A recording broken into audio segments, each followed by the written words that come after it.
हिंदुस्तान की ज़मीन धर्म, पंथ, संप्रदाय उपजाने वाली, उन्हें पालने पोसने वाली ज़मीन रही है। और जैन हुए, बौद्ध हुए, खुद हिंदू धर्म में बहुत सारे पंथ भी हुए। तो अलग अलग सोच विचार के लोग यहाँ रहे, अपने अपने ढंग से ईश्वर को खोजने के लिए निकले। एक और संप्रदाय है या कहें एक ग्रुप है जिसके बारे में हम अक्सर किताबों में पढ़ते रहे, फिल्मों में देखते रहे, हालांकि सही मायनों में उन्हें हम बहुत कम जानते हैं। ये हैं सूफ़ी। विवाद भी हुआ इन पर। कुछ ने कहा कि ये मोहब्बत का रास्ता है, वो तो केवल मोहब्बत की बात करते हैं। ईरान में भी हुए, हिंदुस्तान में भी हुए, हमारे यहाँ खासकर कश्मीर में एक लंबा इतिहास रहा सूफ़ियों का। तो आज पढ़ाकू नितिन में हमने तय किया कि सूफ़ियों पर बात हो, उनके इतिहास पर बात हो, और जिस तरह उन्हें दिखाया गया है फिल्मों में या जिस तरह दिखाया किताबों में, वो कितना ठीक है, कितना सही है। और इस बातचीत के लिए सबसे अच्छे गेस्ट जो हो सकते थे वो हमारे साथ हैं। प्रोफेसर सैयद ज़हीर हुसैन जाफ़री, और मूलतः रायबरेली से आते हैं। वहाँ एक गांव है जिसका नाम है बलूनी, salon, sorry, SALON, salon. Salon. और सलोन में जो रायबरेली में है, अभी मेरी बात हो रही थी, खानकाह करीमिया सलोन रायबरेली ये जगह का नाम है। और ये जो खानकाह है ये 400 साल पुरानी है, औरंगज़ेब के वक्त की है। और आप 10वीं पीढ़ी हैं जो इसके प्रबंधन से, इसके रखरखाव से जुड़े हुए हैं। इसके अलावा आपने करीब 38 साल तक, यानी कि 4 दशकों तक दिल्ली यूनिवर्सिटी में पढ़ाया है, इतिहास के प्रोफेसर रहे हैं। तो इतिहास भी आपने पढ़ाया और आज हमें सूफिज़्म थोड़ा सा पढ़ाइएगा। तो बहुत सारे लोग बहुत सारी बात करते हैं तो सर कि सूफ़ी आए कहाँ से, कोई सही एक बात नहीं मिलती सुनने को, ख़ासकर नाम पर भी, कि सूफ़ी जो शब्द है वो बहुत जगहों से जब मैंने पढ़ा तो देखा कई वर्जन्स हैं उसके। तो सही क्या है ये आपसे बेहतर कोई बता नहीं सकता, इतिहास के आप जानकार भी हैं। देखिए, आपका धन्यवाद, आपने मुझे बुलाया इस विषय पे बात करने के लिए। आप बहुत दूर से हैं, आपका धन्यवाद। और देखिए, देर 2 चीज़ें हैं। एक तो प्योरली थ्योरेटिकल जो आस्थाएं हैं, और दूसरे समाज में Sufism in society, Sufism and society, वो जो भी है वो समाज में आ गया और समाज का वो हिस्सा बन गया। तो समाज में सूफियों ने किस तरह से समाज को देखा, समाज ने उनको किस तरह से देखा, और स्टेट उनको किस तरह से देखा। ये 3 विषय हैं जिसके 3 केंद्र बिंदु हैं कि समाज, सूफी और स्टेट किस प्रकार से ये ट्रायंगुलर रिलेशनशिप रही है। समाज ने उनको कैसे देखा, उन्होंने समाज को कैसे देखा, स्टेट ने उनको कैसे देखा, उन्होंने स्टेट को कैसे देखा। तो ये ट्रायंगुलर रिलेशनशिप के अराउंड ही मैं बात करूँगा। और जहाँ तक मैं जो पुरानी आस्थाएं हैं कि साहब सूफी वर्ड का क्या उत्पत्ति है, क्या उत्पादन है, वो सूफ से है कि सफ़ा से है कि सफ़ा से है, वो चीज़ें एक प्योरली एकेडमिक इशू है। उसकी कोई रेलिवेंस नहीं है इस सेंस में कि सूफिज़म इन सोसाइटी है, सूफिज़म एंड सोसाइटी। अब वो जो भी उनकी उत्पत्ति रही है वो समाज में मौजूद है। समाज उनको कैसे देख रहा है, वो समाज कैसे देख रहा है, वो इम्पॉर्टेंट चीज़ है। तो जहाँ तक मैं अपनी बात की शुरुआत करूँगा कि एक हमें बहुत बड़े इतिहासकार गुजरे हैं जिन्होंने सूफिज़म पे शुरुआत की है इंडिया में लिखने का। उससे पहले अंग्रेज़ी भाषा में कोई भी लेख सूफिज़म पे नहीं था। अच्छा। प्रोफेसर मोहम्मद हबीब, अलीगढ़ मुस्लिम विश्वविद्यालय के जी। उन्होंने अपने विचारों में ये लिखा है कि Sufism is the post graduate creed of इस्लाम। अच्छा। जब तक आप स्नातक नहीं होंगे तब तक आप पोस्ट ग्रेजुएशन नहीं कर सकते हैं।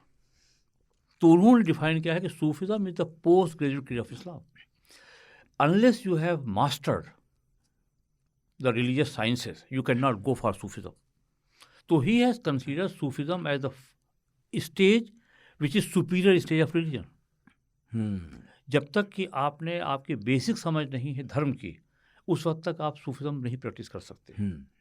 ये उनका मानना था। तो अगर इसको हम देखें, इस तथ्य को, तो हमें लगता है कि जो सूफियों ने समाज में समाज को देखा है और समाज ने सूफियों को देखा है वो बिल्कुल इसी तरीके से है। और देखिए, जहाँ पर सूफियों का यहाँ पर आगमन है बहुत R.S. त्रिपाठी ने लिखा है कि साहब सूफ़ी जो हैं वो कन्नौज में मौजूद थे, जो गुजरात के उच्च में और जो ठट्टा में और जो माबर और माबर कोस पर सूफियों का आगमन बहुत पहले हो गया है। लेकिन जो सबसे पहली टेक्स्ट इंडिया में मिलती है by the Sufis, it is by Sheikh Nizamuddin Auliya, his discourses Fawadul Fawad. उसके पहले जितनी भी टेक्स्ट हैं सूफिज़म पर, they have been authored to explain the creed. ज़्यादातर अरबिक में है। All the Sufis have argued that we believe in nothing else but except Sufi Sunni इस्लाम। अच्छा, जितने भी अरबिक टेक्स्ट हैं, और जो सबसे पुरानी टेक्स्ट हैं जो 8th सेंचुरी में लिखी गई, किताबुल लोमा,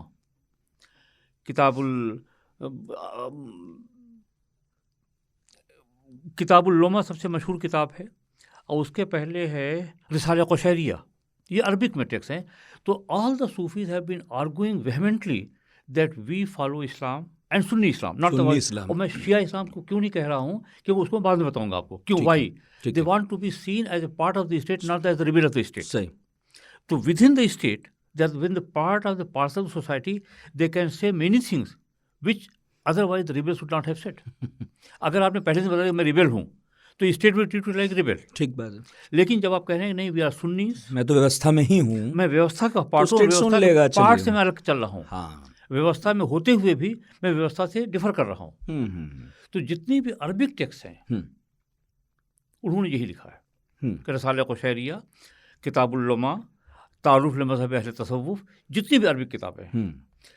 हिंदुस्तान की ये ख़ास बात है कि लाहौर में पहली टेक्स्ट पर्शियन में लिखी गई है, कश्फुल महजूब, अच्छा, शेख अली हुजवेरी की। और Sheikh Ali Hujwiri is almost contemporary of Mahmud Abbas in early 11th century. तो उस वक्त तक हम मान सकते हैं कि Lahore has become a part and parcel of the Islamic east, केंद्र रहा होगा। लाहौर में एक इतनी बड़ी पॉपुलेशन है जो पर्शियन स्पीकिंग है and who was interested in the nuances of Sufism.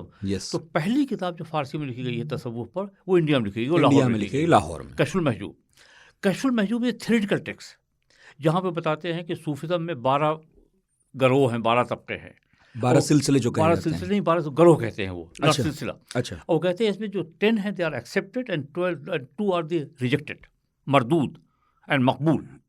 अच्छा, तो वो कहते हैं 10 मकबूल हैं और 2 मरदूद हैं। और जो मरदूद सिलसिले उनके बारे में 2 कहते हैं हल्लाजीज़ और हुलूलीस। अब हल्लाजी सिलसिला मंसूर हल्लाज से है। अब ये Mansur Hallaj is the one who has claimed अनल हक, अहम ब्रह्मास्मि, अहम ब्रह्मास्मि। तो लगता है कि मंसूर हल्लाज के अराउंड एक कल्ट ग्रो कर गया था। वो मंसूर जिनके बारे में हम सुनते हैं। जी, मंसूर हल्लाज। तो हल्लाजीज को कहते हैं कश्फुल महजूब के Sheikh Ali Hujwiri, it is a condemned order. दूसरा है Hululis. Hululis are the one who believe in the transmigration of soul. अच्छा, तो इनको ये 2 को कहते हैं, दे आर, ये एक्सेप्टेबल नहीं है, ये एक्सेप्टेबल नहीं है, क्योंकि शायद ये इस्लाम के कुछ ये बेसिक जो बुनियादी शिक्षा है उससे विपरीत, उससे अलग है। हाँ। तो ये कहते हैं साहब 12 गरोह हैं इस वक्त सूफिज्म में, जिसमें 10 are approved and 2 are non approved. ये बात कर रहे हैं शेख अली हुजवेरी इन 1030 में, आज से 1000 साल पहले, आज से एग्जैक्टली 1000 साल पहले, when he is writing this book in Lahore. तो लाहौर में there was an audience who was interested in the nuances of Sufism. वो चाहता है सूफिज्म के बारे में जानना, उसको चाहिए कि वो अरबी किताबें नहीं बल्कि पर्शियन उसको चाहिए एक टेक्स्ट। तो वो एक मेजर ब्रेक है जो इंडियन सूफिज्म के बारे में, कि यहाँ पर there is a theoretical text which explains what is तसव्वुफ।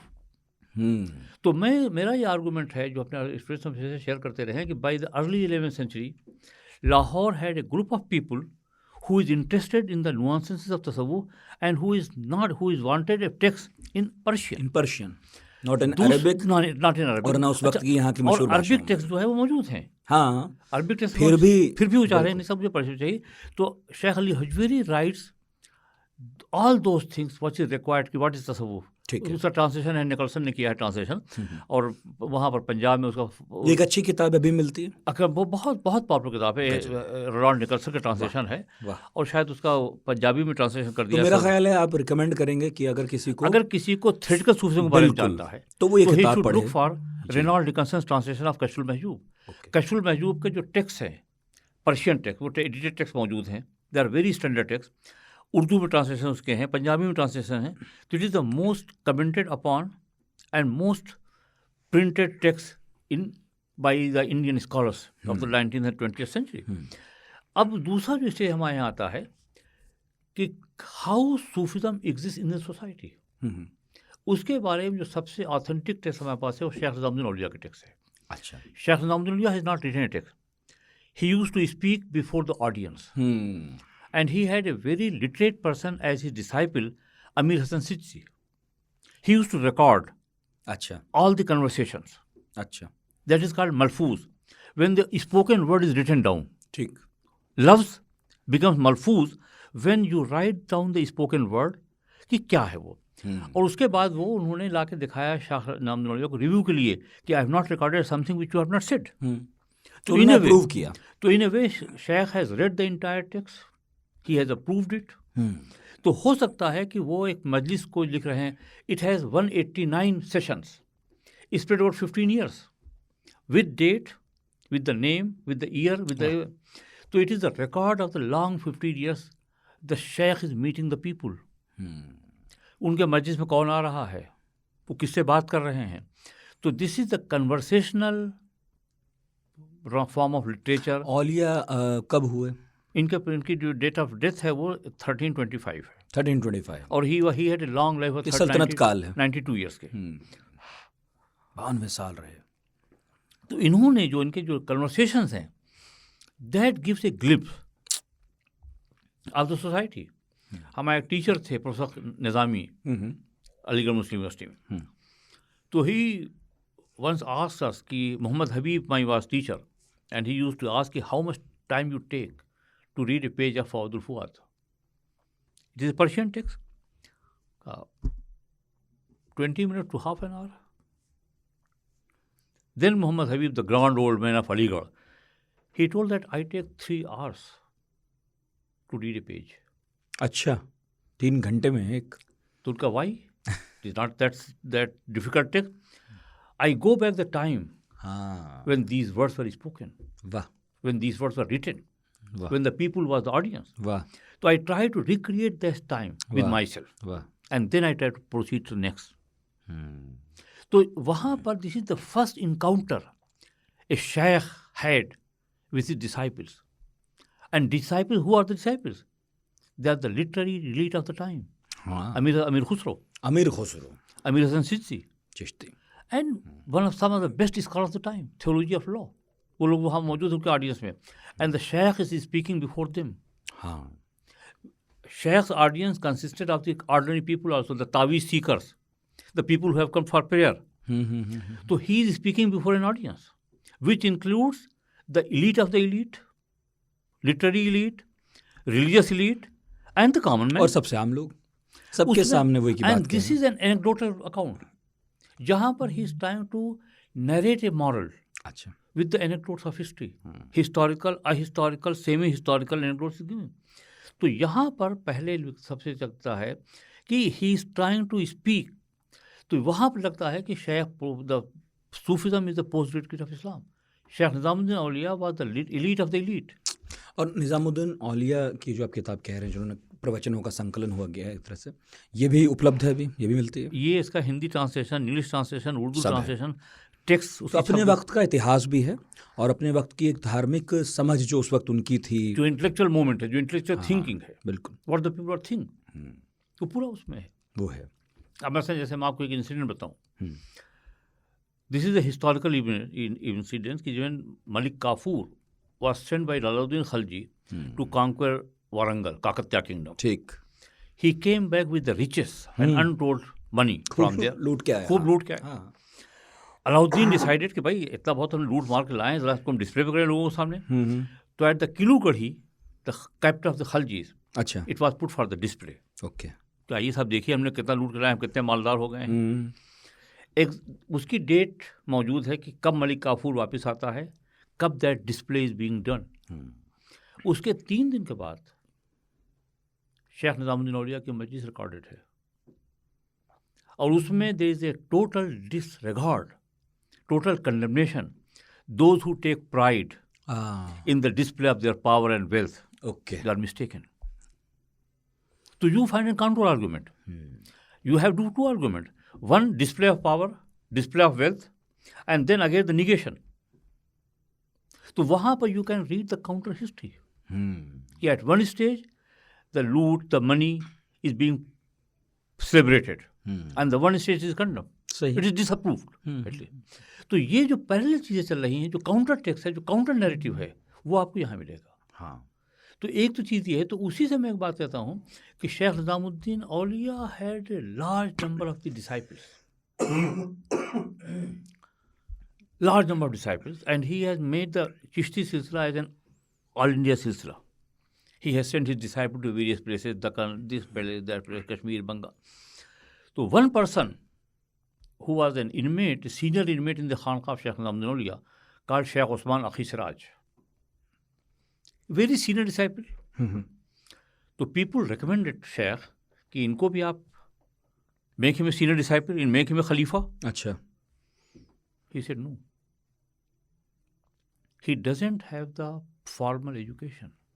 अच्छा, इसलिए Unless he has the formal education, I can't make him a Khalifa. Then another senior disciple offered that I will teach him, and in 6 months' time, I will make him a scholar. अच्छा. And he was no less the person than Sheikh Fakhruddin Zarradi, another scholar of the celebrated time. So Sheikh Fakhruddin Zarradi wrote a book called Sirajia for Sheikh Akhi Siraj. खास कर उनके लिए. After 6 months, he was called in the presence of Sheikh Nizamuddin Auliya. Sheikh Nizamuddin Auliya examined him. Thereafter, he conferred his Khilafat on him. He was sent to Bengal. He had a house in Bengal. Then he goes to Bengal, and Bengal, there is a spirit of Chishti order in Bengal. अच्छा. So he says that the knowledge, the ilm, is a prerequisite in the path of Sufism. And this knowledge is religious knowledge. So unless he has the full-fledged religious knowledge, he cannot be entrusted with the responsibility for the spreading of Sufism. तो पढ़ाई लिखाई का एक बड़ा महत्व है Sufism में, लेकिन जो मेरी समझ है तो बहुत सारे सूफियों ने कहा कि ईश्वर को पाया नहीं जा सकता लॉजिक से, है ना, इल्म से, मोहब्बत से मिल सकता है. तो ये अपना आप में कॉन्ट्राडिक्टरी है, या ये एक सीढ़ी है जो आपने कही, इल्म, और फिर उसके बाद आती है वो मोहब्बत जिसकी वजह से हम आज सूफिज्म को जानते हैं. ये बिल्कुल आप सही कह रहे हैं. When Mansur Hallaj, and you know the Mansur Hallaj was executed 922 AD, 922 में. 922 में. हाँ, वो मारा गया. तो व्हेन ही वाज एग्जीक्यूटेड, वो कहानी आप अगर कह दें तो बेहतर होगा सुनने वालों के लिए, उन्हें पता चले हुआ क्या था. मंसूर हल्लाज, सी विदिन सूफिज्म, थोड़ी सी हिंदी उर्दू में. सूफिज्म में 2 ट्रेंड्स रहे हैं. ठीक है. एक कहलाता है शुक्र का और दूसरा कहलाता है सहव का. शुक्र अरबिक वर्ड है, सहव भी अरबिक लफ्ज़ है. इसके माने ये है कि you have to keep your spiritual experiences under the control of the orthodox learning. अच्छा. सहव. एंड देन शुक्र, you can express your spiritual experiences without any moderation. As it comes to you, you explain. कह दिया. Sukri was sahvan or sahvi was sukran. So sahv जो है, where you have to be moderate. You have to control your experiences under your learning, under your knowledge. तो ये sukr और sahv, they have been the early traits in Sufism. And a predecessor of Mansoor Hallaj was Shaykh Bayezid Bustami. So Shaykh Bayezid Bustami was a great scholar of the theology and law, and he was Sufi also. So he used to utter a number of things like Subhani Ma Adamushani, praise be to me because I am thy with T, capital T. So he was also saying the same thing, praise be to me because I am thy with capital T. Subhani Ma Adamushani. Nobody took any notice because he was a scholar of law and theology. अच्छा. So he can utter anything, he can explain his spiritual experience to anybody. Mansoor Hallaj, he got a clue from that. अच्छा. इन्होंने भी कह दिया अनल हक. He is saying the same thing. ये वहाँ से आया उनके पास. लेकिन Mansoor Hallaj was not that scholar person. हाँ, ठीक बात है. तो एक there is a story that there was a famous alim. So it was said that unless he signs his decree of death, he will not be executed. अच्छा, That alim was approached. He was very reluctant, initially very reluctant. Then he said that हम लोगों ने तो इससे बड़े बड़े experiences हासिल किए हैं, but we have never uttered those experiences in public. This man, सार्वजनिक जगहों पर तो नहीं कहा। this man has little knowledge, has got something, and he explained it. इसने कह दिया। So therefore he has, उन्होंने राज फाश किए हैं, therefore he need to be executed. Okay, हम लोगों ने तो मारिफत के जाम लड़ा रखे हैं और कभी हमने इसका कहा इस्तेमाल नहीं, नहीं किया, इजहार नहीं किया। लेकिन इसको जो जरा से मारिफत मिल गई, इसने he कहना came शुरू out कर publicly दिया। and he signed the decree. Okay, ये लॉजिक के साथ। तो अब ये जो है कि unless you keep your spiritual experiences under the bondage of your education, theology, शरीयत, nobody took any objection to Sheikh Bayezid Bustami. Sheikh Bayezid Bustami की डेथ है around 860. तो Sheikh Bayezid Bustami was such scholar, जो कुछ भी कहते हैं लोग सुनते थे कि भाई इतने बड़े स्कॉलर है, कह रहे हैं, ठीक। लेकिन आप जो है बिल्कुल मामूली से आदमी हैं। Mansoor Hallaj was a cotton कार्डर, it was a family name, okay, कि ही वाज ए धुनिया। इनको ज़रा से मिल गई तो इन्होंने आप झलका दिया। तो ये जो पूरा कंसेप्ट है, तो मंसूर हल्लाज का एग्जीक्यूशन इस वजह से हुआ है कि यू हैव, आपने जो सीक्रेट्स हैं बिटवीन यू एंड गॉड, वो जाहिर करते, उसको आपने जाहिर कर दिया। क्यों आपने जाहिर कर दिया? अच्छा, you have to keep that similar. तो साहब व शुक्र, they are the two very early major thinking. ठीक। तो साहब में जो अगर आप है कि you have to keep your spiritual expresses under the control of the of your knowledge. ये क्या बात है कि आपको ज़रा से मिल गया तो आप उसको आगे बता देंगे।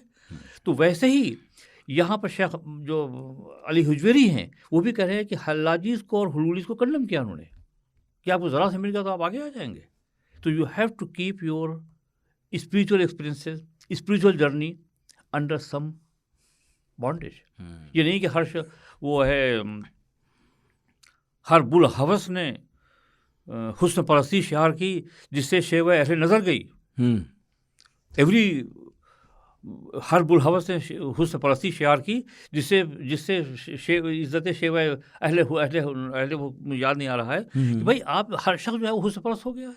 अरे भाई उसका कुछ लेवल होता है, कुछ कमांड होती है, कुछ you have to keep your experiences under the control, under the command, you have to proceed cautiously, तब आप आगे बढ़िए। ये थोड़ी कि आप जो आपको जो ज़रा से चीज़ मिल गई तो आपने उसको बयान कर दिया। शेख नज़रुल्लाह ने कहा के बारे में, मंसूर हल्लाज के बारे में, कि there are 100 stages of Sufism. Mansur Hallaj has reached up to 17 stage. अच्छा, there were 83 stage were still left and he has opened up himself. तो वो जो है नहीं कि वो 100,000 आलिम लमरा जिंदा ना कर। जब आपने इतना आप पर इल्म आ गया है तब आप एक्सप्लेन कीजिए बातें विदाउट इल्म के बॉन्डेज का। तो इसी तरीके से देखिए, there is a continuity. Nobody is objecting to the sayings of Bayazid Bustami, but people have taken notice of Mansur Hallaj. Nobody is asking about Sheikh Nasrullah, उनको ऐसी बात नहीं की आज तक। तो आप पूरे उसको पढ़ लीजिए, उसमें एनेक्डोटल है, ठीक, जो भी एनेक्डोट्स हैं they are historical, semi historical, legendary, but they are for moral. किसी मॉरल को एक्सप्लेन कर रहे हैं तो you are telling the stories, you are telling the thing. लेकिन उसमें कोई भी ऐसी स्टोरी नहीं है जो बहुत ज़्यादा सुपरनेचुरल हो। अच्छा, ऐसी कोई नहीं, माफकुल फितरत नहीं, मौजज़ा ही नहीं उसमें, करामत है ही नहीं उसमें। और अभी हाल फिलहाल में खूब चमत्कारों की बात होती है। कहा जाएगा कि भाई उस मज़ार पर जाइए, कुछ भी मांगे मिल जाता है, या फिर ये कीजिए जो थे यहाँ पर कभी। देखिए वो उसके बारे में हम आपसे बाद में बात करेंगे, चमत्कारों के बारे में। अभी तो हम उससे मेन स्ट्रीम में बात कर रहे हैं कि जो टेक्स्ट हैं एक जो है हिस्ट्री के, जो सूफिज़म की, चाहे अरबिक में हो, चाहे वो पर्शियन में हो, चाहे वो मलफूज में हो, जो ऑथेंटिक मलफूज है। हबीब साहब ने कहा कि साहब मलफूज ऑथेंटिक एंड अनऑथेंटिक, फैब्रिकेटेड है। तो जो ऑथेंटिक मलफूज हैं या जो ऑथेंटिक्स है, उसमें ऐसी कोई बात नहीं मिलती। चमत्कारों का, मिरेकल्स का कोई रोल है नहीं, कोई मेंशन है ही नहीं उसके बारे में, नथिंग लाइक दैट। ठीक, मैंने एक सवाल शुरू में पूछा था, उसका जवाब मैं ज़रूर इसलिए चाहूँगा क्योंकि एक बेसिक समझ पैदा होगी। जो सूफिज़्म है हिंदुस्तान में फिर कब हम उसे देखते हैं? तो आपने इसे बता ही दिया कि भाई आप 1000 साल पहले लाहौर में, वो भी फ़ारसी भाषा में किताब देख रहे हैं। लेकिन इसका कोई ठीक-ठाक जवाब नहीं है कि क्या मोहम्मद साहब के वक़्त ही अरब में भी और यहाँ भी दोनों जगह आ गया? वहाँ भी काफ़ी बाद में आया क्या? इस पर एक तस्वीर थोड़ी साफ़ कर पाएँ आप? नहीं, वहाँ बहुत बाद में बिल्कुल नहीं आया। अच्छा। देखिए, वो जो पूरा कंसेप्ट है सूफियों का, हाँ। कि prophet has got some secrets in the night of ascension में, शब मेराज को, and the Sufi belief is that all those secrets were transferred by him to the Hazrat Ali, अच्छा। and Hazrat Ali has transferred those secrets to the select few. ठीक। यहीं से शीज़म और Sufism की लाइनें अलग हो जाती हैं। अच्छा। शीज़म बिलीव दैट, शीज़म यहाँ तो बिलीव करता है कि कॉमन पॉइंट है शीज़म में और सूफिज़म में कि साहब there were secrets were transfer to Hazrat Ali. ठीक है, हज़रत अली तक तो दोनों सहमत हैं। दोनों सहमत हैं। हज़रत अली के बाद शीज़म गोज़ कि it was transferred only to the imams. ये कहते हैं कि इमाम के साथ साथ सेलेक्ट उनके जो अनुयायी थे उनको भी उन्होंने ट्रांसफ़र किया, उनको भी वो ट्रांसफ़र हुआ है। उसमें सबसे इम्पॉर्टेंट जो है वो इमाम हसन बसरी का नाम आता है। शिया डिस्प्यूट करते हैं इस बात को कि नहीं, there was nothing like the transfer to spiritual knowledge to Hasan Basri. और वो कहते हैं कि साहब his age was just 12 years at the time of the death of Hazrat Ali. तो इसके ऊपर इसको कंसेप्ट है अरबिक टर्म में लक़ा। लक़ा मतलब कि आपको लक़ा हासिल थी कि नहीं हासिल थी। तो इसको लेके शिया जो थ्योलॉजियन बहुत बड़ा डिस्प्यूट करते हैं, लेकिन जो सूफी राइटर्स हैं वो इक्वली डिस्प्यूट करते हैं कि नहीं साहब, liqa is possible even to a infant, छोटे छोटे को भी। तो पूरा जो कंसेप्ट है, जो डिस्प्यूट का कंसेप्ट है, वो सूफिज़म में और शीज़म में लक़ा का कंसेप्ट है। ठीक है। सूफिज़म मानता है कि नहीं साहब, लक़ा हासिल थी और इमाम हसन बसरी से पूरा ग्रो किया है देयर आफ्टर। और हसन बसरी, दूसरी बात ये है कि Umayyad state was a very very anti Shiism persecution. Hazrat Ali की फैमिली को परसिक्यूट कर रहे थे, तो वहाँ पर शिया है become the open rebels of the state. अगर हम भी रिबल बन जाते, सूफी भी रिबल बन जाते तो भी मार दिए जाते, तो मारे जाते। इन्होंने ये किया कि they have adopted a different strategy. They have been praising and praising the family of Ali, but there was little by way condemnation of the Umayyads. तो जिसको बाद में जो इंडियन शियाज हैं उसको बहुत ही सीरियसली डिस्प्यूट करते हैं कि साहब जो सूफीज़ हैं इन्होंने कभी भी ओपनली आर्म नहीं लिए, आर्म नहीं उठाए इन सपोर्ट ऑफ अली। और द कंसेप्ट है जो पूरा लक़ा से बढ़ करके आगे बढ़ करके कि तवस्सुल कैसे, वसीला कैसे मिलेगा आपको। There are two ways. एक तो ये है तवल्ला जो सूफी करते हैं, दूसरा है तबर्रा। तो 19th सेंचुरी शिया उलमा ने कहा साहब tabarra is essential part of आपके बिलीफ। जब तक कि आप तबर्रा नहीं करेंगे, tabarra is cursing the opponents of Ali. उसको सूफिज़म ने नहीं माना। ठीक कि साहब हम इनकी तारीफ करेंगे, हम इनकी प्रेस करेंगे, वो सब कुछ ठीक है, वो सब कुछ ठीक है। हम कंडेमनेशन नहीं करेंगे किसी को। उस तरह का मातम जिस तरह का हो। नहीं, मातम अलग है। अच्छा, मातम, लेकिन कर्सिंग नहीं करेंगे। कर्सिंग नहीं करेंगे। अच्छा, उन कंपेनियंस को जिनको आप सपोजली जो आप समझते हैं they were the opponents of Ali, वो उनको कर्सिंग नहीं करेंगे, उस तरह से नहीं। उस तरह नहीं करेंगे। लेकिन बाद में यहाँ की जो अवध की शिया एलीट है उसने कहा नहीं साहब कर्सिंग इज इक्वली इम्पॉर्टेंट। अच्छा, तो वहीं से सूफिज्म के और शीज़म के रास्ते अलग होते हैं। तो अभी इसलिए आपने कहा कि जो सूफी हैं खुद को सुन्नी इस्लाम में we are part of the parts of the state, we are the part of the establishment and yet we are taking different view. तो इसलिए यहाँ पर एक फ़र्क है जिसको शिया उलमा ने अवध की जो नवाबी स्टेट है उसने बहुत आगे बढ़ाया। तबर्रा मूवमेंट पूरा चला है 1928 में। इतना इम्पोर्टेंट हुआ फिर? इतना इम्पोर्टेंट हुआ तबर्रा मूवमेंट। अच्छा। बाद में उसी से ओरिजिनेट होती है शिया पॉलिटिकल कॉन्फ्रेंस, और वहीं से एक शिया एंट्री बढ़ती है कि नहीं साहब unless you curse the others. समझ गए। लेकिन एक बात मुझे बताइए कि अगर जैसे हमें बहुत साफ पता है कि सुन्नियों और शियाओं में क्या फ़र्क है, कोई शिया क्यों है कोई सुन्नी क्यों है, मतलब जितना होना चाहिए पता है। सूफ़ी अलग कैसे हैं? सूफ़ी कौन होता है? क्या अलग करते हैं वो कि वो सूफ़ी कहलाए? Every Sufi order terminates at the point of Hazrat Ali. जितने भी सूफी सिलसिले हैं, जितने भी सूफी ऑर्डर हैं, जितने स्पिरिचुअल है, जो भी 12-14 आपने कहे, 10 स्पिरिचुअल इनिशिएशन जितना भी है, वो सब जाता है अली तक। अच्छा। तो Ali become the ultimate link with prophet, not the 3 other caliphs. It is only the Naqshbandi Sufis जहाँ पर the first caliph become important. out of the 14 orders only Naqshbandi जी go up to first caliph Abu Bakr. Abu Bakr तक लेकिन जाते वहां पर भी it is the son of Ali who becomes the next number one. हम्म। तो ये जितने भी सूफी ऑर्डर्स हैं, चाहे चिश्ती हो, चाहे कादी हो, चाहे सोहरवर्दी हो, दे ऑल टर्मिनेट इस पर their spiritual genealogy is concern with Ali. Hmm. Ali becomes the most important, the source of all spiritualism. अच्छा लेकिन अली की जो तवल्ला है, जो उनसे उनकी विलायत की बातें हैं, वो है सूफी करेंगे. इसीलिए there is one saying of the prophet, मन कुंतु मौला फालियुल मौला.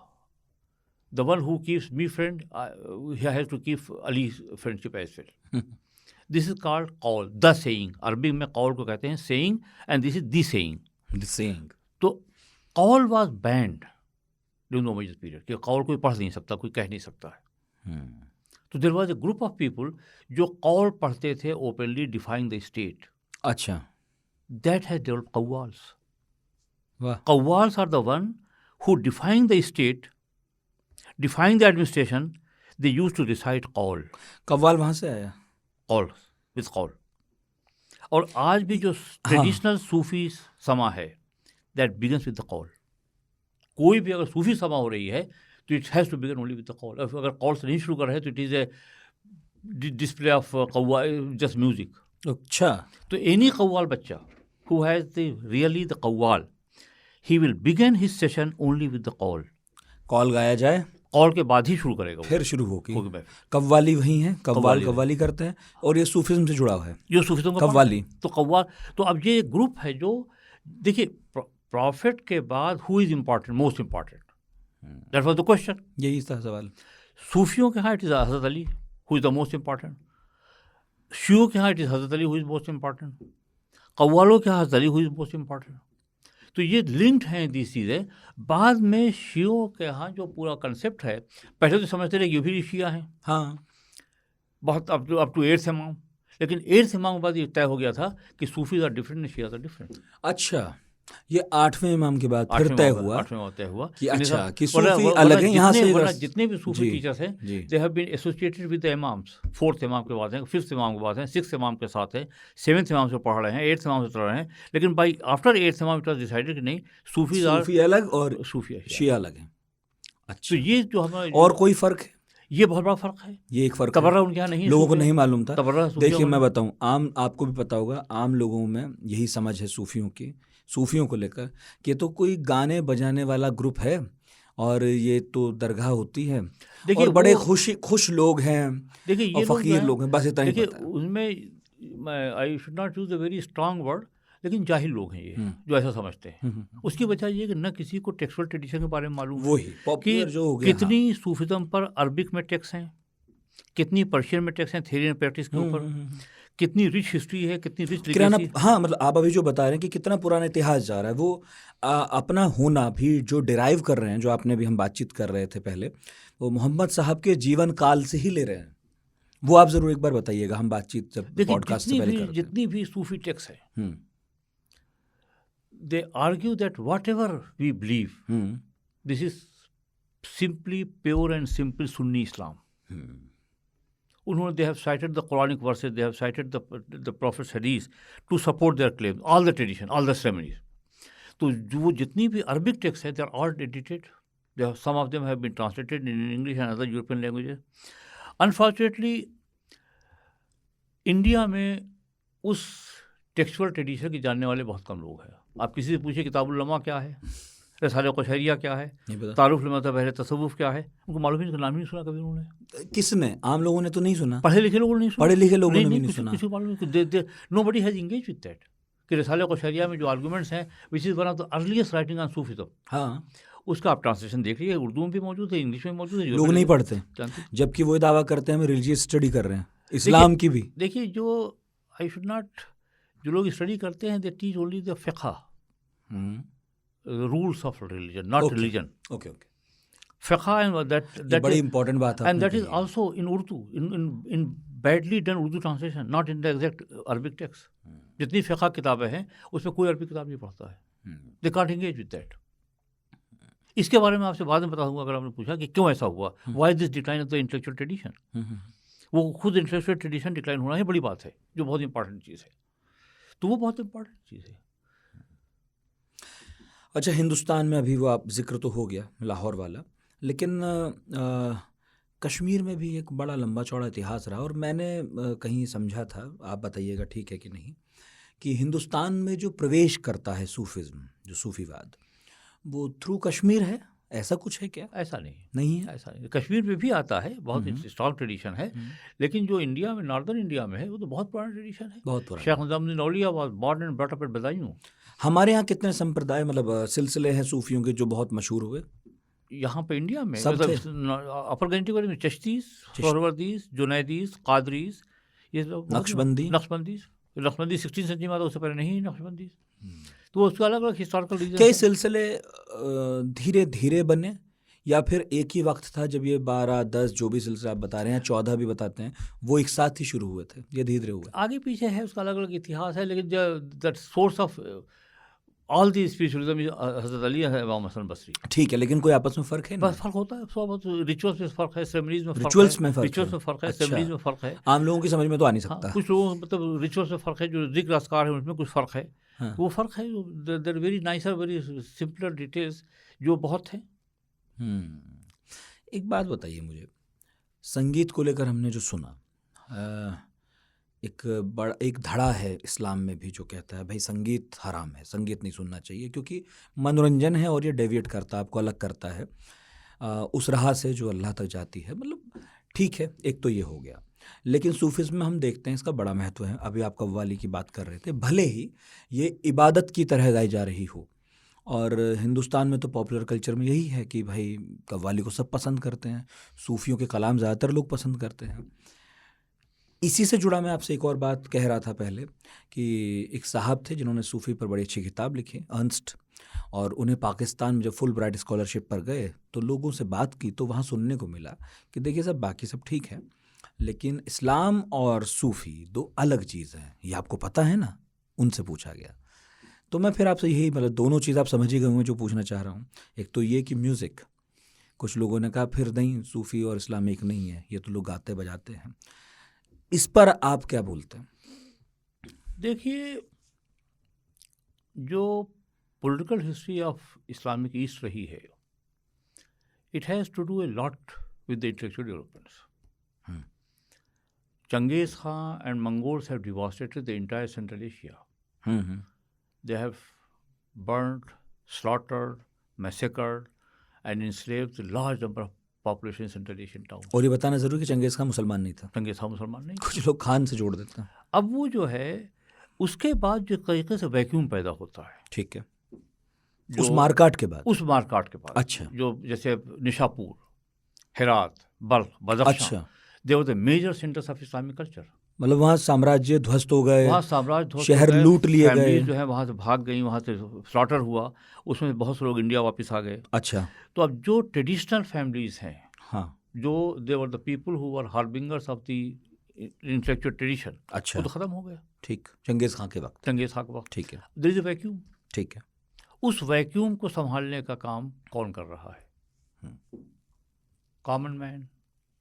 उसमें दो नाम बड़े इंपॉर्टेंट हैं। एक तो वहतुल वजूद of ibn Arabi. Ibn Arabi dies in 1240 after the devastation of Central Asia by Genghis Khan. ठीक। दूसरे Ibn Taymiyya, Taqiuddin Ibn Taymiyya. Ibn Arabi takes a different root.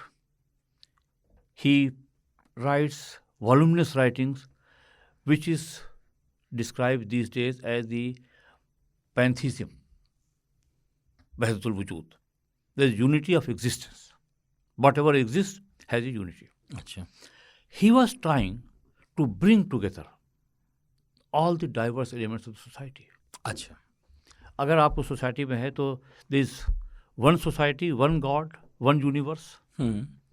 And you find God everywhere. So that philosophy of Wahdatul Wujud. Then on the other hand, we have Ibn Taymiyyah, who argued for the pure Islam. अच्छा, Like Ibn Arabi says that God is within your jugular veins, which is the Quranic expression. अच्छा, Ibn Taymiyyah said, no, he's sitting at the seventh arsh, seventh asman, सातवां far away, आसमान पर बैठे हैं। far removed from the person. Hmm, So you are making God as your personal God. अच्छा, He is within you. Hmm, He is watching you every time. Whatever you are doing, you are being watched. So this brought the notion of the, what should I say, unity of existence. You cannot deny others. Hmm, Possibility of living together. हम्म, इन्होंने कहा नहीं साहब, God is far away from you. He is watching you from above. हाँ, And तो you have these two trends. अब Ibn Battuta एक बहुत बड़ा ट्रेवलर है इसी पीरियड का, बिल्कुल, उसने ही हैज मेट इब्न तैमिया। अच्छा, वो कहता भाई एक पागल आदमी है, इसकी बात सुनते ही नहीं, nobody takes care of him. Ibn Arabi become very very household name. हाँ बिल्कुल, और इब्न मैंने कई अरबी किताबों में उनका एकदम शुरू में ही नाम देखा। और इब्न अरबी के बाद जो सबसे बड़ा पावरफुल नाम आता है वो मौलाना जलालुद्दीन रूमी का। रूमी का।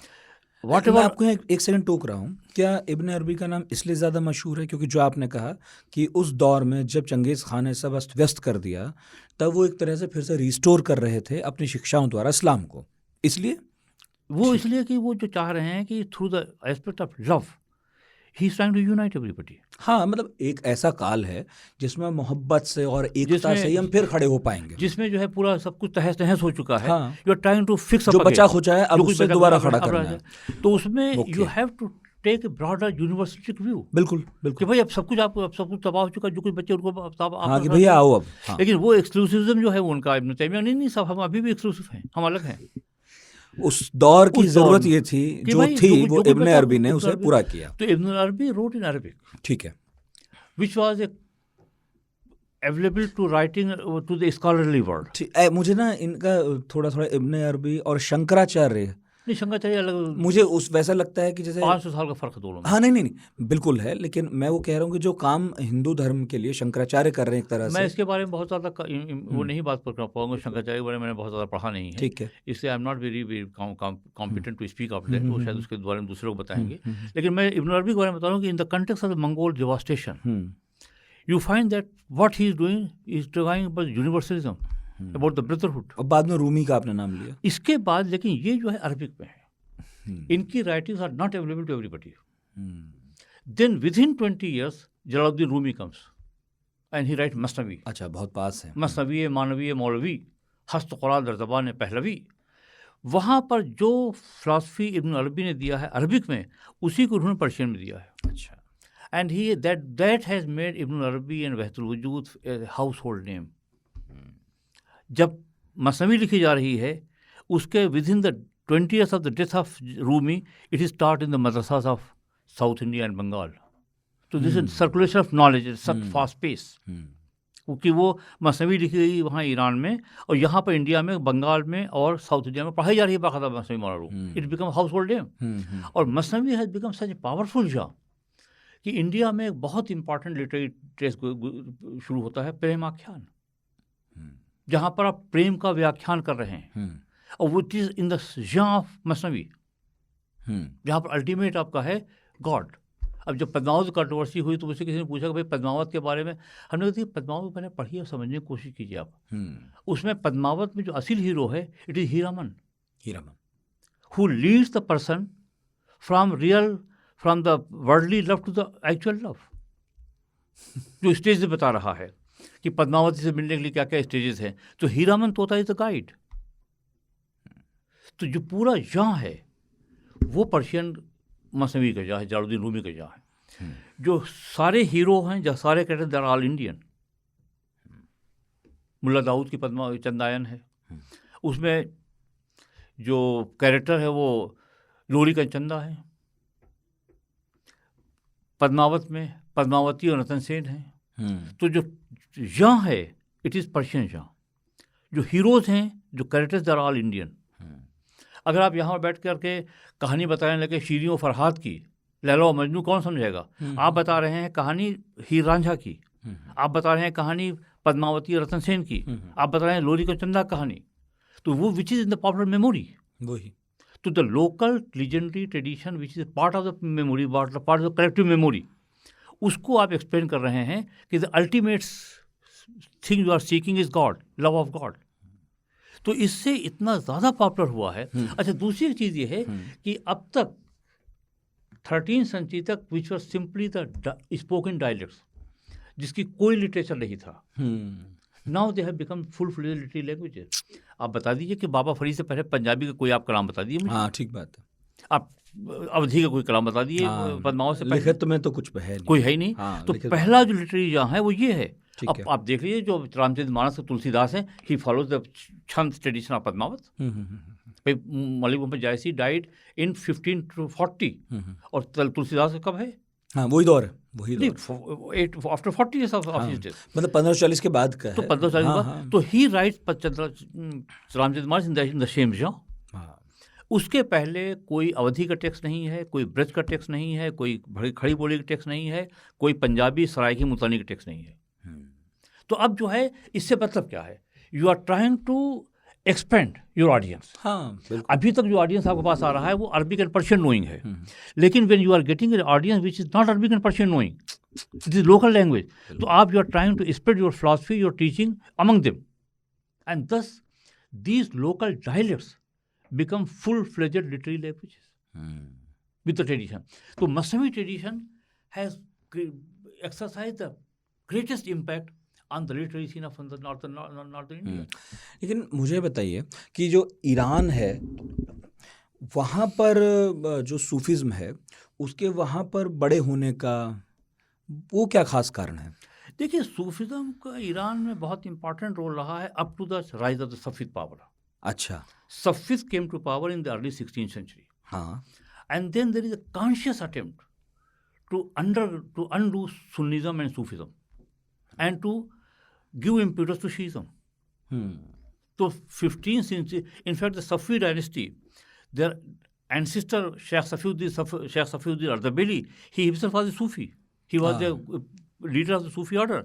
But gradually, the family has adopted Shiism to the extent that they have totally given up the Sufi antecedent. उन्होंने छोड़ दिया, खत्म कर दिया। So much so that they try to forget about the legacy of Safiuddin Ardabili. ठीक है, अपनी विरासत छोड़ दी क्योंकि they have become very staunch Shiism. ठीक है। अच्छा, उनको शिया से बनना था कि उनको ऑटोमन से मुकाबला था उनका। हाँ, तो ऑटोमन के मुकाबले, अच्छा ऑटोमन और स्टांच सुन्नी, राजनीतिक कारण थे। तो राजनीतिक कारण थे, तो कहने साहब हमको शिया बन जाए। वही जो नवाब आबाद ने किया, नवाब आबाद ने कि साहब हमको जब तक शिया नहीं बनेंगे तब तक हमको जो पूरा हमारी आइडेंटिटी नहीं बनेगी। तो मौलवी दिलदार अली साहब ने जो इस तरीके से शीइज्म को पुश किया है वो it is on the same pattern as the Safavids have done in Iran. ठीक। तो जो पूरे नॉर्थ इंडिया में पहले सूफी जो फैमिलीज बहुत ज़्यादा एडवांस थी, उनको बाद में दे हैव अंडरगॉन। और एक बात मैं आपसे कहूँ, देखिए Indian history is a too complex and perhaps to understand India's past, we have the two markers. उसके बगैर हम शायद नहीं समझ सकते हैं। 1857 and 1947। 1857 में जो much of the traditional families, family of the migrants, the people who have migrated from Central Asia and Iran, they have been totally erased. They have participated in the rebellion and they have ultimately killed or they have been removed. जो कुछ बचा खुचा था वो 47 में चले गए। तो अब जितनी भी आप सूफी संस्थाएं हैं वहाँ पर जो ओरिजिनल फैमिलीज हैं वो नहीं हैं। अच्छा, they have been captured by the attendants. अच्छा, state, whether it is colonial state, whether it is the Indian state, have been very negatively acted against the Sufi families. क्यों? एक तो कॉलोनियल पावर ने they have establish an Inam Commission. Inam Commission को जो period है, exact period है, वो 1828 से 1846 के बीच में। अच्छा। जिसमें उन्होंने बंगाल, बिहार, उड़ीसा के जितनी भी वक्फ ग्रांट्स हैं सबको रिज्यूम कर लिया था। अच्छा। तो no less a person than W.W. Hunter who writes in Indian Musalmans of antisemitism, वो कहता है साहब hundreds of the ancient families were destroyed. अच्छा। Hundred of the institution of learning were destroyed. वही काम 1857 के बाद अवध में हुआ। Hundreds of the families were made paupers. तो ये जो है कि all the Sufi families the migrant families, the people who have migrated from Central Asia, they have got some concessional lands from the time immemorial, from the Shalki time, from the Mughal time, from the time, they were all resumed. वो सब खत्म हो गया। खत्म हो गया। अभी भी आप अगर देखें कोई साइड पर वक्फ की साइड पर देखें तो there are more than 4 lakh waqf in India. They have been captured by the state government, they have been captured by the central government. जो बड़े बड़े जो properties, prime properties are been captured by the government, they are not letting it. हाँ, तो मतलब जो इतने सालों में वक्फ को मिला वो धीरे धीरे खत्म हो, अंग्रेजों के वक्त और अभी भी खत्म होता गया। तो उसके अभी भी चलते जितनी फिर भी स्टेट हैं, हाँ, जब मिसेस गांधी ने एक लिस्ट बनवाई थी कि 123 जो प्रॉपर्टीज हैं वो गवर्नमेंट, सेंट्रल गवर्नमेंट कब्जे में हैं, हाँ, लेकिन आज तक उसको गवर्नमेंट ने खाली किया। दे आर प्राइम प्रॉपर्टीज जो क्राउन प्लेस में भी है, करोड़ बाग में भी है, लेकिन उसका बेनिफिट उसको नहीं मिल रहा जो टारगेटेड ग्रुप थे। Same thing was done by the colonial power. Bengal में यही किया। अब W100 किताब देख ली उठा करके, उसमें कहता है साहब hundreds of the families were ruined, hundreds of the institution of learning were ruined. सब माफी जब्त कर लिया। हाँ, क्योंकि बेसिकली उस ज़मीन से जो मिलता था, जिससे परिवार चलते थे या वो संस्थान, वो चलना बंद हो गया क्योंकि वो ज़मीन चली गई। ठीक है, मैं आपसे ये पूछना चाह रहा था कि अंग्रेजी में सूफिज्म को मिस्टिक क्यों कहा गया, रहस्यवादी क्यों है ये? It is an inappropriate translation. I would say that. हाँ, शायद उनके पास कोई सही शब्द नहीं था। कोई सही शब्द नहीं था। आपको मैं बताऊं, there is a book which got a very badly written book by P.M. Curry. अच्छा। The Shrine and the Cult of Muinuddin Chishti. अच्छा। बहुत चर्चा हुई थी उसकी। हाँ। उसमें अगर आप पढ़ें तो आपको देखेंगे कि 2 चैप्टर आते हैं, जस्ट यूजलेस चैप्टर्स। वो कहते हैं रोल ऑफ सेंट्स इन इस्लाम, एक चैप्टर है। एंड में कहते थे नो सेंटहुड इन इस्लाम। तो भाई why you written this chapter? He had that idea of Christian saints. कि आपने सुना होगा कि Mother Teresa was sanctified with the approval of the class of the Rome, जहाँ पर उनको मिरेकल्स वर अप्रूव। हाँ, वहाँ चमत्कार होना चाहिए, तब आप संत हैं। हाँ, बिल्कुल। There is nothing like this institution is not in Islam. आप तो कह रहे हैं कि भाई सूफिज्म में चमत्कार का कोई रोल नहीं है। तो आप जिस तरीके, तो पीएम करी had that thing in mind कि जिस तरीके से सेंटहुड क्रिश्चियनिटी में है, अच्छा, वैसा ही होना चाहिए। अच्छा, तब तो है संत, नहीं तो नहीं है। तब तो नहीं है। तो आपने पूरा कहानी सुना होगा कि मदर टेरेसा के साथ सेंटिफाइड किया गया था, उससे चमत्कार किए कि फलां सिस्टर ने ये देखा, तो फलां फादर ने ये देखा, चलो अब संत बना तो वहाँ चमत्कार है, चमत्कार नहीं है। तो अब आप यहाँ पर शेख ख्वाजा मोइनुद्दीन चिश्ती के बारे में आप बुक लिख रहे हैं, उसमें you are just wasting 25 pages on the notion of the central Islam to say that there is no central Islam. What is this बकवास? But the thing is that the book was written by an Englishman, it was published by Oxford University Press, तो it got publicity which was not due. हाँ, publicity बहुत अच्छी हो गई। एक शासक हुआ हिंदुस्तान में, और यूं तो ज़्यादातर शासकों का आज भी हो या कभी और भी हो, शासन या प्रशासन से ज़्यादा लेना देना रहा, कैसे कैसे अपनी राजनीति बचाए बनाए रखें। लेकिन दारा शिकोह को लेकर बहुत चर्चा होती है। कुछ लोग कहते हैं वो सूफी था। देखिए, Dara Shikoh was in the company of a Sufi Sheikh, Mian Mir. He studied something with the Sufis. He was in the company of the Sufis. He wrote numerous books. But to say that he was a Sufi, perhaps this is an antagonism to itself. क्यों नहीं मानते? पर देखिए, Sufism is not something from the above. It is something from the below. A prince, a ruler cannot impose Sufism or religion from above. Akbar failed in his deen ilahi. हाँ, तो आप जो हैं from the pedestal of power, you are trying to propagate an ideology. वो शायद acceptable नहीं होती लोगों को. Power has its own requirements. You have to execute the people, you have to prosecute the people, you have to do unjust. So you cannot become a role model. भाई शेख हमने लो लिया, he is sitting in his open dargah, in his open baradari. Anybody is allowed to come and go. He had visitors, he has taweez seekers, prayer seekers, he has people like Sheikh Amir Khusro to give his company to discuss the higher. And there is no paraphernalia. नहीं तो सूफियों, वही मैं कह रहा था कि सूफियों के ज़्यादा मशहूर होने का, मकबूल होने का एक बड़ा कारण शायद ये भी रहा they are part of society. हाँ, मतलब लोगों में रहना, लोगों में खाना, उन्हीं में है बस जो कुछ है। दरबारों के हिस्से नहीं हुए और ख़ासकर किसी भी दरबार का कभी शायद कोई प्रश्रय भी नहीं मिला। नहीं देखिए, वो मिला है लोगों को, लोगों ने लिया है, एक्सेप्ट किया है। मतलब यूँ तो फुतू बादशाह फुतू आते है, ही बादशाह आते थे, ही रहे। लेकिन उस जब तरह बादशाह आएंगे हाँ, तो पैराफर्नेलिया आएंगे, वो फुतू आएंगे, वो ग्रांट्स आएंगे, करते रहे हैं। हाँ, लेकिन they have not been the seekers of the favour of the imperial favour. तो आप कहीं बैठ कर हाई पेडिस्टल पर बैठ करके you try to provoke an ideology, who will accept that? अभी आप ये बात कह रहे थे कि जो मूल परिवार थे, इंतज़ाम देखने वाले, जो सूफी दरगाहों वगैरह स्पिरिचुअल जो जिनकी लेगेसी जिनके पास थी, हाँ, वो मोस्ट ऑफ देम ख़त्म हो गए।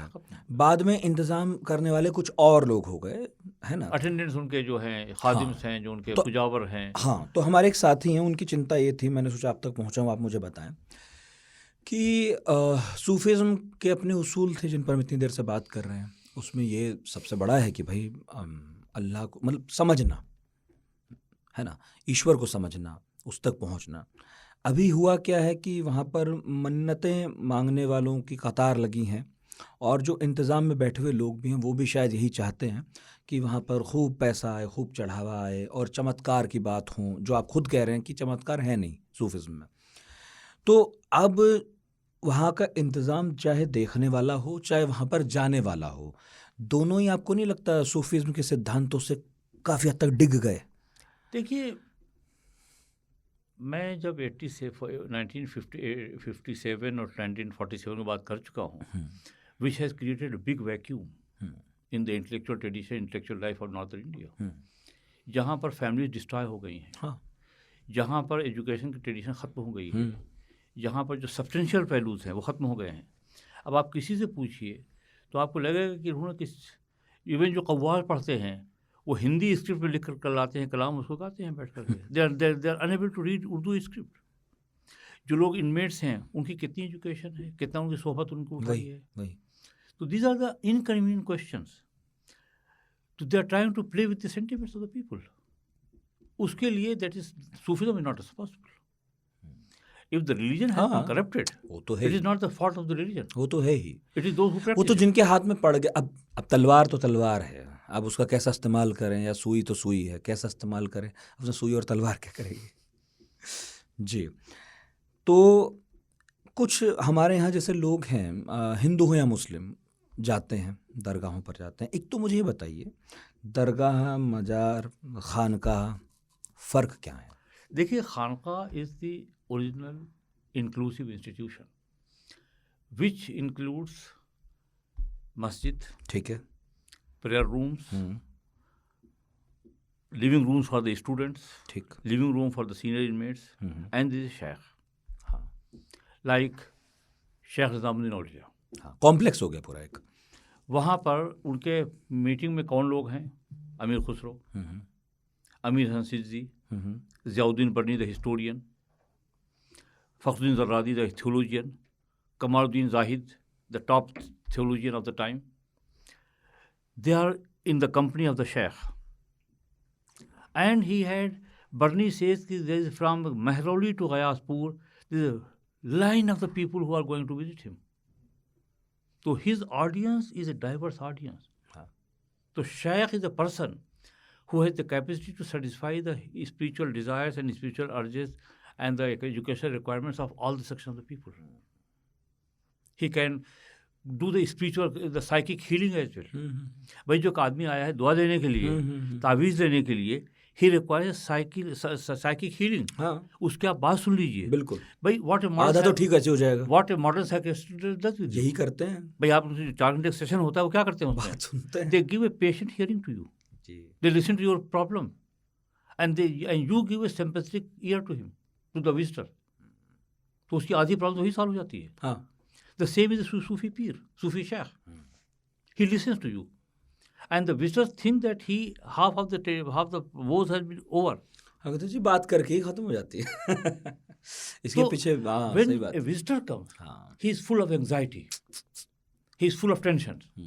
अरे भाई, कुछ तो वेंट दे दिया आपने उसको। हाँ, बिल्कुल सही बात। तो you are sitting at a high pedestal to understand you are the best psychiatric. सही। अब आपको दूसरा जो ऑडियंस आ रहा है आपके पास, which is Amir Khusrau. Amir Khusrau one who writes the poetry, Jalaluddin उपरटी हु राइट्स द हिस्ट्री। तो you have to satisfy him also. Then Fakhruddin Zarradi who is a theologian of top stature, Kamaluddin Zahid who is the author of the first Quranic commentary in India, वो भी आ रहे हैं उनके पास। तो you have the capacity to satisfy their intellectual queries as well. तो sheikh is a Sheikh, पीर मुग़ां। देखिए एक वर्ड है पीर मुग़ां, और पीर मुग़ां कहलाता है हज़रत अली के बारे में, और it has the simile has come from मुग़बच्चा।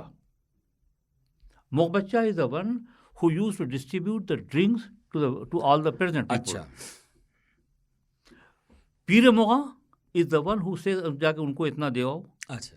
He requires another drink. अच्छा अच्छा। तो ड्रिंक ऑफ मारिफत। तो पीर मुग़ां, पीर मुग़ानम। तो द शेख इज द पीर मुग़ानम। ही नोज कि how much capacity you have to absorb. ठीक। आपको सिर्फ बात करने से काम चल जाएगा, आपको सिर्फ तावीज़ देने से काम चल जाएगा, आपको you have the real queries regarding the religion and law. ठीक। तो शेख इज द पीर मुग़ानम, बादशाह है तमाम रिंदानम।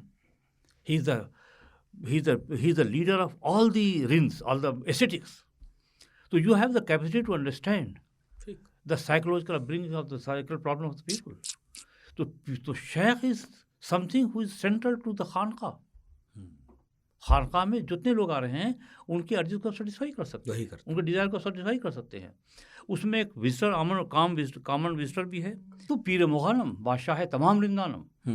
तो ये जो पूरा कंसेप्ट है हज़रत अली के लिए कंसेप्ट है, लेकिन sheikh represent that. He had the capacity to understand, to satisfy the queries, intellectual queries, political queries, as well as personal queries. भाई समबडी हु इज कम कि उसकी बेटी की शादी हो जाए या उसकी फ्रॉ प्रॉब्लम ख़त्म हो जाए, you have to give him a patient hearing. भाई हम दुआ करेंगे, हाँ, हम तो कुछ नहीं कर सकते हैं भाई ये करने वाला कोई और, करने वाला कोई, हम तो दुआ करेंगे। हाँ। तो उसको लगता है कि इन दुआ करने से हमें काम हो जाएगा। हाँ भाई, ये मुझसे तो कम से कम ज़्यादा पायस्ड है मैं ना, तो ठीक है। लेकिन कोई आया आपके पास रियल लॉ की क्वेरी लेकर के, हाँ। शरीयत की क्वेरी लेकर के, तो you should be in a capacity to satisfy him. इसलिए आपने वो कहा कि भाई पढ़ाई लिखाई का भी अपने आप में बड़ा महत्व है। महत्व। ठीक है, खानका हो गया, ये खानका हो गया। हाँ। अब देखिए आजकल जो है लोग दरगाह में और खानका में फ़र्क नहीं समझते। दरगाह इज जैसे पार्ट जहाँ टूम्ब है, मज़ार इज अ पार्ट, मज़ार जहाँ सिर्फ टूम्ब है, जहाँ लोग बैठे हुए हैं। It is not an institution. Khanqah is an institution. और जहाँ दफनाए गए वो तो वही, it is just part of the takiya, जहाँ पर आप तकिया हुआ। तो वहाँ पर आप जो है you are trying to invoke the बरकत ऑफ द डेड पीर। कोई इंस्टीट्यूशन तो है नहीं वहाँ पर। हाँ, इंस्टीट्यूशन नहीं। जहाँ पर इंस्टीट्यूशन है वहाँ पर डेड पीर भी हैं, वहाँ उनकी बरकत भी है, लेकिन एक रनिंग ट्रेडिशन भी है। तो अलग अलग नाम हुए इन सबके। हाँ, तो मैं पूछ रहा था कि हमारे यहाँ तो जैसे अजमेर बहुत सारे लोग जाते हैं, दिल्ली भी है, तो मैं चाहता था आप खुद ही बताएं कि हिंदुस्तान में जो ज़्यादा मशहूर जगह हैं इस तरह की जहाँ लोग ज़्यादा जाते हैं, और किसका किससे क्या रिश्ता है, क्योंकि सब एक ही मान लिया गया। देखिए स्पिरिचुअली तो we are connected with each other. हाँ, हम जो शजरा पढ़ते हैं उसमें शेख नौलिया का भी नाम आता है, ख्वाजा मोइन चिश्ती का भी नाम आता है, उसमें बाबा फरीद का भी नाम आता है। बिल्कुल। तो we try to connect with the line. वो हम करते हैं। हाँ। वो एक अलग चीज़ है। अब दूसरी चीज़ ये है कि जहाँ पर सेरेमनीज़ हैं, और कुछ कॉमन सेरेमनीज़ हैं, कुछ नॉन कॉमन सेरेमनीज़ हैं, but there are various ceremonies which are Indian ceremonies. अच्छा। अब मैं आपको एक मिसाल दूँ। हाँ। पूरे ईरान में चले जाइए आप, पूरे मिडिल ईस्ट में चले जाइए, there is no nothing called sandal. Sandal is a chandan. Sandal, chandan is sacred in the Indian tradition. हाँ, सैंडल, हाँ, योगिक ट्रेडिशन में बहुत स्ट्रांग है। आप देखते होंगे योगी जो होती है वो चंदन लगाते हैं। चंदन का बहुत यूज़ है। बिल्कुल। सूफियों ने उसको अडॉप्ट किया। There is a particular time when the sandal is applied to the grave. Sandal is secret in the yogic tradition. Sandal has medical use. It is cooling effect. There is Sufi dargahs, khanqah, जहाँ पर there is a ceremony called sandal. The time of the death of the sheikh, of the pir, sandal paste is applied on the grave. अच्छा, ठंडक के लिए. It has a huge value for the visitors. हाँ. Visitors चाहे वो अजमेर हों चाहे निज़ामुद्दीन औलिया हों, वहाँ पर बहुत कम ऐसे लोग हैं who are well versed in theology and law. वो नहीं जानते कि फातिहा में क्या डिसाइड किया जा रहा है. वो नहीं जानते कि कौन सी इन्वोकेटरी प्रेयर्स हो रही हैं. They don't understand the Quranic versus. जो वहाँ हो रहा है, फातिहा हो रहा है, एक्चुअल जो फातिहा हो रहा है वो नहीं मालूम उनको. नहीं पता. They can understand. उनको ये मालूम है कि this is the particular time when sandal is applied. अच्छा. In their memory. अच्छा. Sandal is a secret thing. अच्छा. उनको देखते आए हैं कि साहब योगिक ट्रेडिशन में है, यहाँ तांत्रिक ट्रेडिशन में यहाँ पर है. संदल है जो कूलिंग इम्पैक्ट, है मेडिकल क्वालिटी. तो संदल कोई दे समथिंग खास. उसके लिए जो अवधि में, जो ब्रज में, जो मुल्तानी में, सरायकी में जो गीत हैं, it has immense appeal for the people. पूरे मिडल ईस्ट में कहीं संदल नहीं इस्तेमाल होता एक्सेप्ट इंडिया. तो you have various rituals in Indian Sufism which are totally local. हाँ बिल्कुल, अपना संस्करण है हमारा. हाँ. अब मैंने एक बहुत ही लेट ट्रेडिशन पढ़ी है, वो पंडवा ट्रेडिशन जो बंगाल में है, जहाँ शेख आखिर सिराज गए थे उनके थर्ड जनरेशन के, कि उनके खानका में लेट ट्रेडिशन है, 20th सेंचुरी ट्रेडिशन है, विष्णु पथ्स वर रिसाइटेड. अच्छा. पथ्स इन प्लेस ऑफ विष्णु. हाँ. तो किसी ने ऑब्जेक्ट किया कि भाई आपके यहाँ खानका में विष्णु का क्यों, क्या प्रॉब्लम है आपको? और ही सेड कि in the Quran you have the legends of Firaun, Namrud, Shaddad, whether those verses are not recited. These verses are recited with the same reverence. What is the problem with that Vishnu? If people who are here, who consider that through Vishnu you can reach God, what is the problem? अच्छा. तो ये जो Indianisation है हाँ of Chishti Sufis का, उसमें प्रेमाख्यान tradition भी है, उसमें local dialects which are full fledged languages, which are local ceremonies which have been adopted. वहाँ जो लोकल चीज़ें सैंक्टिफाइड कर ली गई हैं. तो वो एक इम्पॉर्टेंट एडिशन है जो चिश्तियों का इनोवेटिवनेस है. और इसको लेकर के जो हमारी लोकल लैंडेड एलीट है, it has a huge response. हमने बहुत से विलेज पेपर जमा किए हैं फ्रॉम अवध, लेट 19th और अर्ली 19th सेंचुरी के, जहाँ पर यह है कि लोकल राजा ने, लोकल लैंड होल्डर्स ने ऑलरेडी उनको गांव दे रखे हैं. लोकल जागीरदार ने उनको गांव दे रखे हैं, उनको शेख को, for his visitors, his students and his families. इतनी श्रद्धा, इतनी आस्था ऑलरेडी थी. तो वो जो ठाकुर राजपूत हैं, जो ठाकुर जो लैंड ओनर्स हैं, जमींदार थे, जमींदार से, उनको खूब दे रखा है. हाँ. उसके लिए फरमान शुरू रहा कि साहब उन्होंने जो दिया है इसको हम, because the ultimate owner of the land is the God, is the king. हल्क खुदा के मुल्क बादशाह का. People belong to God but the kingdom belong to king. हल्क खुदा के हुक्म बादशाह. तो बादशाह इज गिविंग द फरमान कि नहीं साहब वो जो आपको दिया है उन्होंने, उसको हम अप्रूव करते हैं. इनफैक्ट आप जो बता रहे थे अपने गांव में, जिसके हमारे सलोन का, हमारे पास सलून में, हाँ, around at the time of the abolition of Zamindar, there were 50 villages in Pratapgarh, in Sultanpur, in Raebareli district. Huge property there. They have all been given by the local Rajput chieftains in a big way. को बाकायदा नाम है कि साहब ये जो this patch of land was given by this landlord to the Sufi, and Sufi has named it after his son. वो अभी भी एग्जिस्ट करते हैं गाँव, हयात नगर, पनाह नगर, कलीम नगर. अच्छा. तो हमारे फैमिली के पास जो 50 गांव थे 1952 तक, वहाँ अभी भी मेमोरी है. हमारे जो भी आसार बने हुए हैं वहाँ पर लोग चप्पल पहन नहीं जाते हैं आज तक. वहाँ एक भी मुस्लिम विलेज नहीं, मुस्लिम, सब राजपूत और उस तरह के, सब राजपूत, नॉन मुस्लिम है. लेकिन जो हमारे आसार हैं हम लोगों के, जो भी रिमेन्स हैं, वहाँ लोग चप्पल पहन नहीं जाते, सफाई करते हैं. सम्मान अभी भी उन गाँव में जो राजपूत गाँव है, पंडितों गाँव है, मियाँ साहब की जय बोलते हैं, अभी भी जय बोलते हैं. तो देखिए वो चीज़ जो है कि जो सोसाइटी में जो इम्पैक्ट हुआ है कि भाई एक फैमिली है जिनका कोई मतलब ही नहीं किसी पॉलिटिक्स से, बैठे हुए अपना कोने में बैठे हुए हैं. हाँ, तो ये माना गया कि भाई वो लोग अपना पूजा पाठी लोग हैं और लोग आते हैं, अभी भी आते हैं, करने दो. तो वो जो है जो how the society has receive them, वो रिस्पेक्ट जो वैक्यूम जिन्होंने भरा है उनको नहीं मिलेगी। उनसे वो चैलेंज करें, उनसे झगड़ा करेंगे बैठ करके। लेकिन जो फैमिली 400 साल से है, 300 साल से, उनसे कभी किसी क्या मतलब। लेकिन जो आज आके बैठ गए हैं उनको they will not accept, they will not revere, they will not have the same respect for them. उन्हें तो कभी नहीं मिल सकती ऑब्वियसली, क्योंकि उनके बैठने के कारण अलग हैं और जो संभाल रहे थे उनके कारण अलग थे। कोई जो मैं आपसे पूछ रहा था पहले कि पदक्रम होता है क्या, मतलब हायरार्की किस तरह की होती है खानकाहों में? खानका में the centrality is to for the sheikh. शेख के बाद there are senior disciple called khalifa. अच्छा, खलीफा बोलते हैं? खलीफा बोलते हैं। अच्छा they have the power to initiate the murid, अच्छा देन सिंपल मुरीद। अच्छा, तो मुरीद क्या मुरीद सिंपल डिसाइपल। डिसाइपल है वो? डिसाइपल जब उसको देखते हैं शेख कि he is senior enough and his conduct has been beyond the reproach and he has been doing well, he is elevated to a senior position. खलीफा बनाते हैं? खलीफा सक्सेसर। और अलग अलग, अच्छा ये सक्सेसर हो गया? नहीं, सक्सेसर इन द सेंस कि he can enrol the murid. अच्छा He himself can enroll the Khalifa. अच्छा Then there is one Janashin, who is the successor, ultimate successor. अच्छा So Shaykh, his Janashin, then Khalifa, then Murids, and then visitors. Okay, ये hierarchy होती है। ये hierarchy है, ठीक है।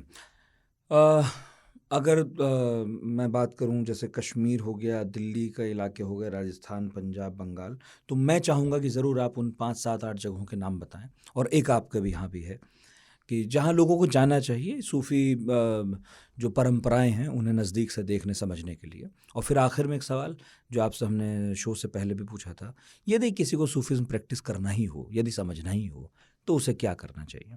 तो ये 2 सवाल। देखिए, एक बड़े स्कॉलर थे 20th सेंचुरी के,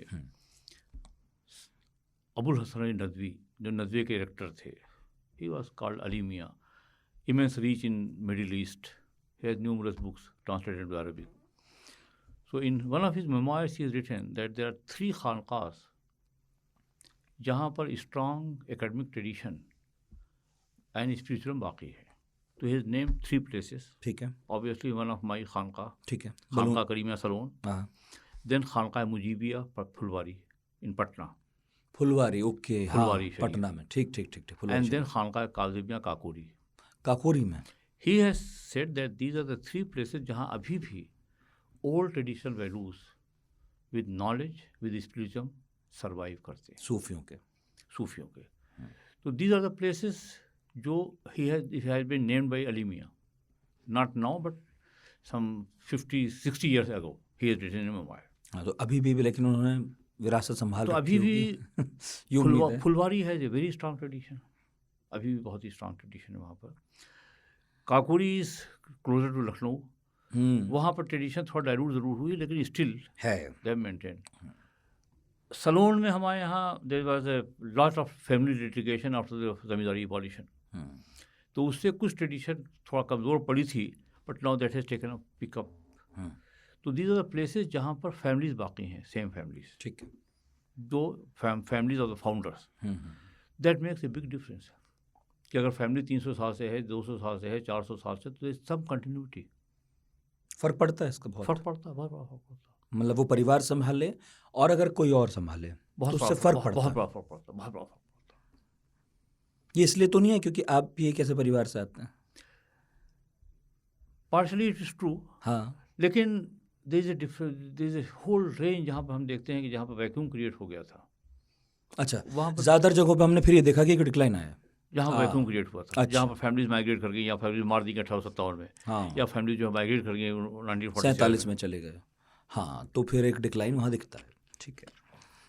और जो मेरा आखिरी सवाल था, क्या था वो? जो कुलदीप ने भी पूछा था आपसे थोड़ी देर पहले, कि ये ज़रूर बताइएगा कि सूफीज़्म को अगर कोई करीब से समझना चाहता है, अगर उसे प्रैक्टिस भी करना चाहे, इस तरह की ये भी एक धार्मिक रास्ता है, तो फिर उसे क्या करना चाहिए?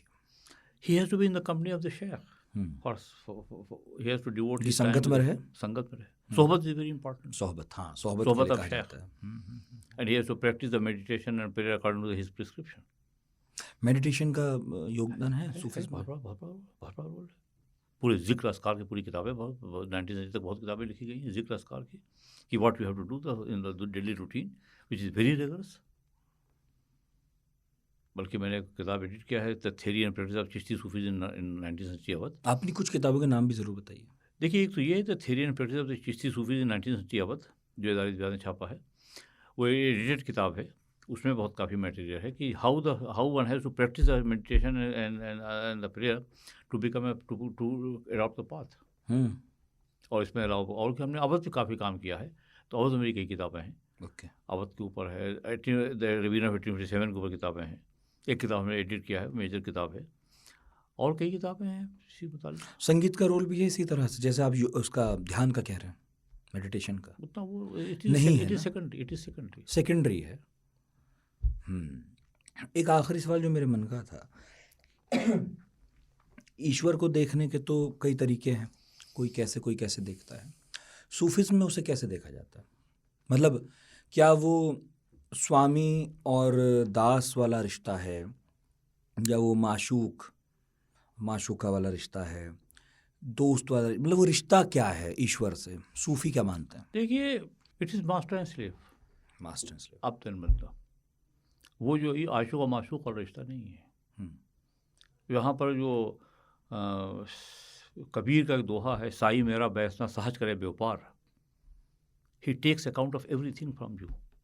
सहज करे व्यापार, he will not let you have anything extra.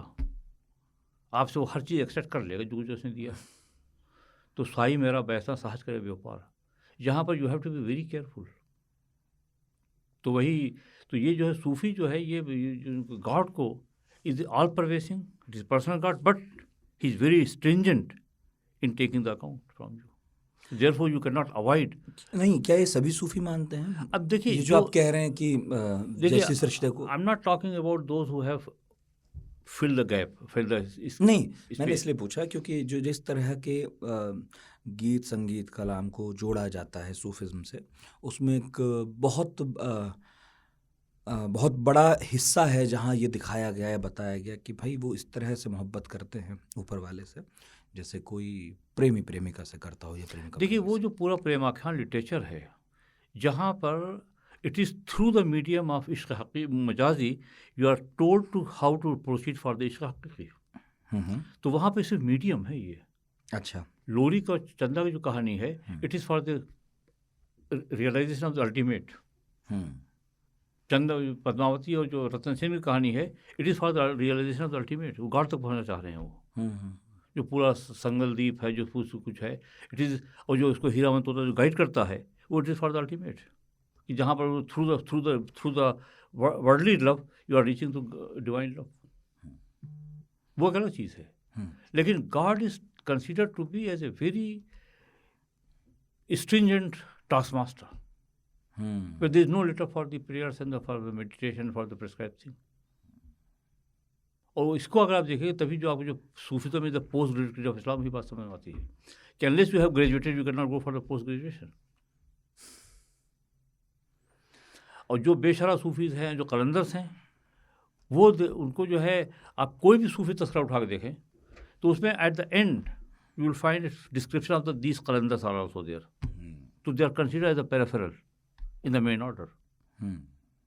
तो जो मजदूब हैं, जो कलंदर्स हैं, they don't occupy the central place नहीं है। उनको बिल्कुल they are marginals, they are at the periphery.